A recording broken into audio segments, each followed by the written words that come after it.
खुर्रम साहब, बीमारी तो बड़े अरसे से है ना। वो बीमारी ये है कि हम लोगों का इंपोर्ट एक्सपोर्ट का इम्बैलेंस बहुत शदीद है। एक तो हम लोग oil importing gas importing country हैं और उसकी वजह से इंपोर्ट बिल हमारा आसमानों को होता है। बड़े अरसे से हम लोग सब्सिडीज भी देते आ रहे थे, कुछ मराहत भी देते आ रहे थे एक्सपोर्ट सेक्टर को, लेकिन एक्सपोर्ट नहीं बढ़ सका। अभी दिसंबर के अंदर ईयर ऑन ईयर 20.41% जो है वो हमारे एक्सपोर्ट्स ने गिरावट देखी है। सो ये एक्सपोर्ट और इंपोर्ट का जो बैलेंस है इसको कैसे केटर टू करेंगे 2026 के अंदर? कोई और तरीकाकार, कोई जो चीजें हैं उससे हटके कोई सर्विसेज को एक्सपोर्ट करना, what is the way forward?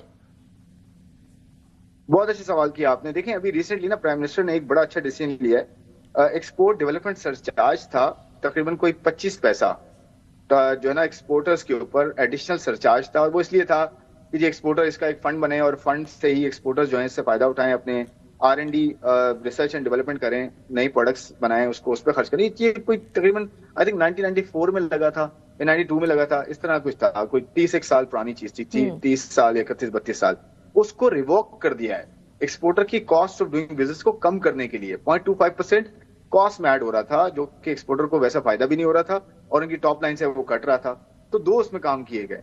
एक ये कि इसको खत्म कर दिया जाए। अलग एक्सपोर्टर्स ने कहा कि इसको आप सस्पेंड कर दें, प्राइम मिनिस्टर ने कहा इसको खत्म ही कर देते हैं, क्यों सस्पेंड करें, ताकि आपको फायदा हो। और आपको पता है कि 8 कमेटियां बनाई थी प्राइम मिनिस्टर ने, तो उसके अंदर सारे प्राइवेट सेक्टर के जो एक्सपोर्टर्स हैं, जो मेन कॉर्पोरेट बिजनेस वाले हैं, उनको चेयरपर्सन बनाया। ऐसा नहीं किया कि किसी गवर्नमेंट वाले को उठा के कर दिया।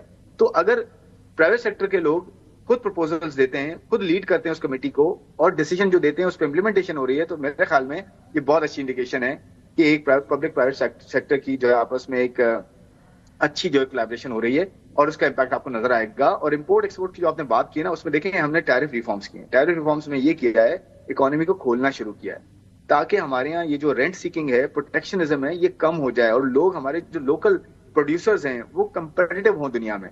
ये बात भी ठीक है कि हमारे यहाँ बिजली महंगी है, टैक्सेस ज्यादा है, तो उनको भी कम किया जा रहा है। ऐसा नहीं है कि ये जो है ना म्यूचुअली एक्सक्लूसिव है कि जी ये ना करें तो ये कर लें, दोनों को करना है, ताकि कॉस्ट ऑफ डूइंग बिजनेस भी कम होती जाए और इकोनॉमी खुलती भी जाए, ताकि कहीं से भी कोई इंपोर्टर या कोई भी कंजम्पशन जो है, कहीं से भी कोई प्रोडक्ट इंपोर्ट करना चाहता है सस्ती, तो वो करे, और लोकल वाला अगर उससे बेहतर बनाता है तो वो कंज्यूमर का फायदा हो। तो दुनिया में कंपटीशन ऐसे क्रिएट किए जाते हैं। इसे कहते हैं, हम इसे we are calling it East Asia movement for Pakistan. Movement थी उस वक्त जो लेट 90s में हुआ।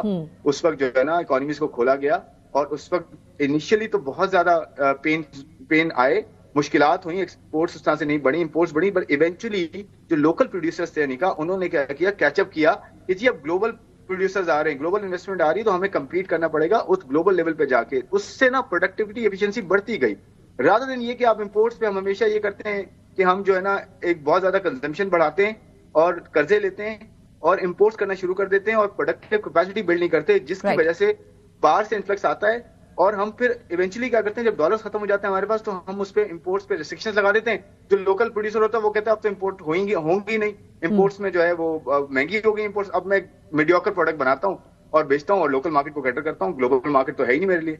तो उससे हमने कहा ग्लोबल मार्केट में कम्पीट करें। एक्सपोर्ट कोई भी होगा ना 1-2% एक्सपोर्ट करता है, वो एक्सपोर्ट जरूर करे। अब आप देखें एक्सपोर्ट्स का चीजें शुरू हो गई हैं खुलना, इन्वेस्टमेंट और आपकी जो सनतकारी है उसमें आहिस्ता आहिस्ता लोग अब फर्नीचर मैन्युफैक्चरर्स हों, सीमेंट वाले हों, पहले से कर रहे थे एक्सपोर्ट्स, अब ये सारे एक्सपोर्ट्स की तरफ देख रहे हैं, ग्लोबल मार्केट की तरफ देख रहे हैं। तो ये टैरिफ रिफॉर्म्स बड़ा इंपॉर्टेंट है लॉन्ग टर्म बेहतरी के लिए, हमारे ट्रेड के लिए और हमारी जो है एक्सपोर्ट्स के लिए। इनिशियली आपको नजर आएगा थोड़ा बहुत डिप एक्सपोर्ट्स में, बट इवेंचुअली फायदा होगा।